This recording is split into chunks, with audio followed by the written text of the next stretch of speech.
नमस्कार प्यारे दर्शकों, प्राचीन ज्ञान कहानी चैनल में आपका स्वागत है।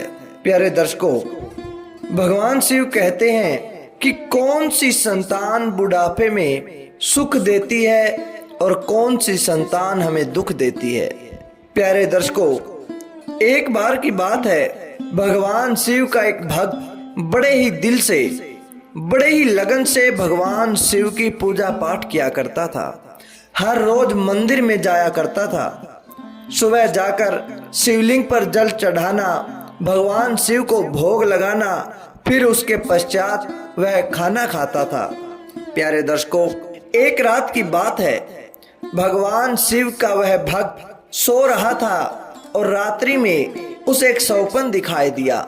सौपन में भगवान शिव उसे दर्शन देते हैं और उससे बातें करते हैं। उसे सौपन में भगवान शिव के दर्शन हुए तो वह भगवान शिव से कहने लगता है कि हे देवादिदेव, मुझे एक बात जरूर समझाइए। मैं जानना चाहता हूँ कि कौन सी संतान ऐसी है जो बुढ़ापे में दुख देती है और कौन सी संतान सुख देती है। प्यारे दर्शकों, भगवान शिव ने जब उस भक्त के इस प्रश्न को सुना तो कहने लगे कि बेटा, मैं तुम्हें एक बहुत ही प्यारी कथा सुनाना चाहता हूँ। उस कथा को सुनने के बाद तुम्हारे सारे सवालों का जवाब मिल जाएगा। सारे सवाल अपने आप हल हो जाएंगे और उस कथा को सुनकर तुम उस पर अमल करना। जीवन में कभी भी दुखी नहीं होगे। बुढ़ापे में तुम्हारी संतान तुम्हारी हर बात को मानेगी, तुम्हारा हर कहना मानेगी। भगवान शिव कहने लगे कि बेटा, एक बार की बात है, एक बड़ा ही वृद्ध व्यक्ति अपनी बहू बेटे के साथ रहा करता था। अब उम्र ज्यादा हो गई थी, शरीर भी कांपने लग गया था, आंखों से दिखाई कम देता था। अब वह वृद्ध व्यक्ति ज्यादा चल फिर भी नहीं सकता था। वह वृद्ध व्यक्ति काम तो क्या ही करेगा जब उसका शरीर ही साथ नहीं देता। कहते हैं कि प्यार आजकल काम का ही रह गया है, चाम का प्यार नहीं होता। भगवान शिव कहने लगे कि बेटा, वे सभी एक छोटे से घर में रहा करते थे। वो वृद्ध व्यक्ति, अपने बेटे, अपनी बहू, एक छोटे से पोते के साथ वे चारों एक साथ रहते थे। जब भी खाना खाते तो एक साथ मिलकर खाया करते थे। उस वृद्ध व्यक्ति के बेटे ने बचपन से लेकर आज तक अपने पिता के साथ ही खाना खाया था, किंतु अब वह व्यक्ति बूढ़ा हो गया था, उसका शरीर कांपने लग गया था। अब एक दिन खाता हुआ उसके हाथ से चम्मच से कुछ सब्जी गिर जाती है, क्योंकि बुढ़ापे में उसके हाथ कांप रहे थे। उस व्यक्ति को खाने में बहुत दिक्कत आ रही थी। कभी कभी मटर के दाने गिरकर फर्श पर बिखर जाते तो कभी हाथ से दूध छलक जाता था। यह हर रोज का काम हो गया। बहू बेटों ने बहुत दिन तक सहन किया, किंतु अब सहन करने की अब हद हो चुकी थी। अब वे सोचने लगे कि इस बूढ़े से कैसे छुटकारा मिलेगा, किस प्रकार से यह हमारे साथ खाता है, बड़े ही बेहुदे ढंग से यह हमारी बेइज्जती करता है, हमें इसके साथ खाने में कोई मजा नहीं आता। वह लड़का कहने लगा कि भाग्यवान, हमें इस बूढ़े का कुछ न कुछ तो जरूर करना होगा। अब उस लड़के की बात को सुनकर उसकी बहू ने भी हाँ में हाँ मिला दी और कहने लगी कि आखिर कब तक हम इसकी वजह से अपने खाने का मजा किरकिरा करते रहेंगे। हम इस तरह की चीजों को नुकसान होते हुए भी नहीं देख सकते। अब इसकी तो आदत बन गई है। यह कभी बर्तन गिरा देता है, कभी सब्जी गिरा देता है, तो कभी दूध दही गिरा देता है। प्यारे दर्शकों, भगवान शिव अपने भक्त को समझाने लगे कि बेटा, अगले दिन जब यह सब बात हुई, अब खाना खाने का वक्त हुआ तो बहू बेटे ने मिलकर एक पुरानी सी मेज, एक कमरे के कोने में लगा दी।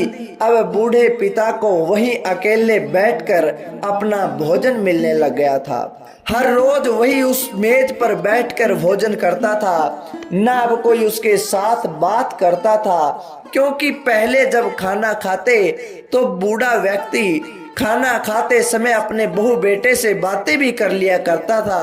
अब तो हद यहाँ तक हो गई कि अब बात करने के भी लाले पड़ गए। बहू बेटों ने उनके खाने के बर्तनों को भी अलग कर दिया। उन्होंने एक लकड़ी का कटोरा उसे दे दिया ताकि बर्तन में अब टूट फूट ना हो सके। वह नुकसान नहीं कराना चाहते थे। बाकी के तीनों लोग आराम से उस टेबल पर बैठकर खाना खाते थे। जब कभी कभार वे उस बूढ़े आदमी की तरफ देखते तो उसकी आंखों में उसे आंसू दिखाई पड़ते थे, किंतु उन सबको ये बातें नहीं समझ में आई। उन आंसुओं का रहस्य नहीं समझ में आया कि मेरा पिता किस कारण से रो रहा है, क्यों उसकी आंखों में आंसू आ गए हैं। यह देखकर कभी भी बहू बेटे का मन नहीं पिघलता था। वो छोटी छोटी गलती पर उस वृद्ध व्यक्ति को न जाने कितनी बातें सुना देते थे। वहां बैठा बालक भी ये सब बड़े ध्यान से देखता रहता था, अपनी मस्ती में मस्त रहता था। जो कुछ भी उसे दिखाई देता उसे बड़े अच्छे तरीके से वो बड़ी प्यारी और घूरता हुआ और बड़े ही आनंद से उन सब नज़ारों को देखता रहता। उसे इस बात का कोई फर्क नहीं पड़ता कि ये सब क्या हो रहा है। प्यारे दर्शकों, एक दिन की बात है, सब खाना खाने के लिए बैठे हुए थे। उधर कोने में वो वृद्ध व्यक्ति खाना खा रहा था। इधर डाइनिंग टेबल पर बेटे बहू ने बड़े ही लजीज पकवान सजाए हुए थे। वह छोटा सा नन्हा बच्चा नीचे टेबल के सहारे बैठकर खिलौनों से खेल रहा था। लकड़ी की कुछ डंडियां लेकर उनके साथ लगा हुआ था। अब उसके माता पिता ने देखा कि बच्चा तो खेल रहा है, कहने लगे कि बेटा तू क्या कर रहा है, जल्दी से आजा, खाना खाते हैं। अब जब पिता ने इतना पूछा तो बच्चे ने बड़े मासूमियत से जो उत्तर दिया उसको सुनकर बहू बेटे के रोंगटे कांप उठे। बच्चा कहने लगा कि अरे पिताजी, मैं तो आप लोगों के लिए एक लकड़ी का कटोरा बना रहा हूँ, ताकि आप जब बड़े हो जाएं, आप वृद्ध हो जाएं और मैं भी आपके लिए यह लकड़ी का कटोरा, जैसे आप दादाजी को खाना देते हैं, इसी लकड़ी के कटोरे में मैं भी आपको खाना दूं। आपके लिए भी वो टेबल बना रहा हूँ ताकि उस कोने में आने वाले समय में आपके लिए वो टेबल सजा सकूं। जब यह बात कही तो दोनों बहू बेटे, उनके सीने पर तो सांप लेट गया।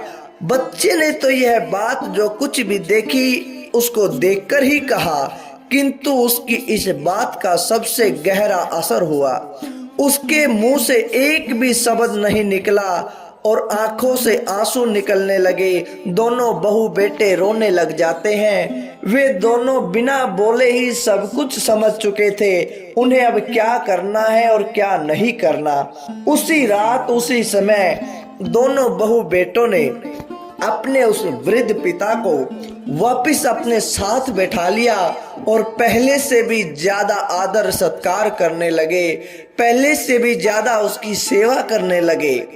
भगवान शिव कहते हैं कि बेटा, मैंने जो ये कथा सुनाई है ये वास्तव में कोई कथा नहीं, यह तो आजकल दुनिया की हकीकत है। तुम कहते हो कि कौन सी संतान हमारे बुढ़ापे का सहारा बनेगी, कौन सी संतान हमें सुख देगी। जिस संतान ने हमेशा अपने माता पिता को, अपने दादा दादी को सुख देते हुए देखा है, अपने माता पिता को देखा है कि वे बड़ों का आदर करते हैं, बड़ों की सेवा करते हैं, वही संतान आगे चलकर अपने माँ बाप की भी सेवा करेगी, क्योंकि उन्होंने भी वही सीखा है, वही देखा है। लेकिन जिसने अपने माँ बाप की कदर नहीं की, अपने बड़ों की कदर नहीं की, अपने बुजुर्गों की सेवा नहीं की तो उनके बच्चे भी उनकी सेवा नहीं करते हैं। वह संतान उनको दुख देती है, क्योंकि वास्तव में यह तो सिर्फ एक शीशा है। जो कुछ भी हो रहा है संतान तो वही दिखाती है। संतान को तो जो दिख रहा है, बच्चों को जो कुछ भी दिखाई देता है वही करते हैं। आपने कभी देखा होगा, आपके समाज में जो भाषा बोली जाती है, बच्चे भी अपने आप उस भाषा को पकड़ लेते हैं। अगर आप हिंदी बोलते हैं तो बच्चा अपने आप हिंदी बोलने लग जाता है। आपने ये कभी नहीं देखा होगा कि जहाँ का समाज हिंदी बोलता हो और कोई बच्चा पैदा होकर उस जगह पर कोई दूसरी भाषा बोलने लग जाए, क्योंकि बच्चे को वो सब दिखाई ही नहीं दे रहा। जो कुछ भी उसे दिखाई दिया उसके अंदर से वही प्रकट हो रहा है। तो प्यारे दर्शकों, आपको भी इस बात को अमल में लेके आना है। अगर आप चाहते हैं कि आपकी संतान आपकी सेवा करे, आपके बच्चे लायक हों, आपके बच्चे आपके बुढ़ापे का सहारा बने, तो सबसे पहले आप अपने माँ बाप का सहारा बने। अगर आप खुद सहारा नहीं बनोगे तो आपकी आने वाली पीढ़ी, आपके आने वाले बच्चे कैसे सहारा बन सकते हैं? क्योंकि उन्होंने किसी को सहारा बनते तो देखा ही नहीं, किसी को सेवा करते तो देखा ही नहीं, और फिर कहते हैं कि हमारी संतान बड़ी ही नालायक है, हमारी संतान हमें बड़ा दुख देती है। यह किसी संतान का कारण नहीं है, किसी संतान का कसूर नहीं है, यह सिर्फ आपकी अपनी वजह है, जिसकी वजह से वो संस्कार संतान के अंदर नहीं पहुंच पाए, वो कर्म उसके अंदर नहीं पहुंच पाए। बच्चों को नैतिक शिक्षा देने की बात करते हैं, किंतु हम ये भूल जाते हैं कि असली शिक्षा शब्दों में नहीं, हमारे कर्म में छुपी होती है।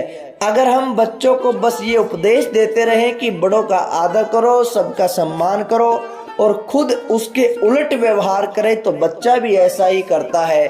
इसलिए कभी भी अपने माँ बाप के साथ ऐसा व्यवहार ना करें कि कल आपकी संतान भी आपके लिए एक लकड़ी का कटोरा बनाकर तैयार रखे। तो प्यारे दर्शकों, कैसी लगी आपको यह आज की कहानी? अच्छी लगी तो लाइक करें, शेयर करें और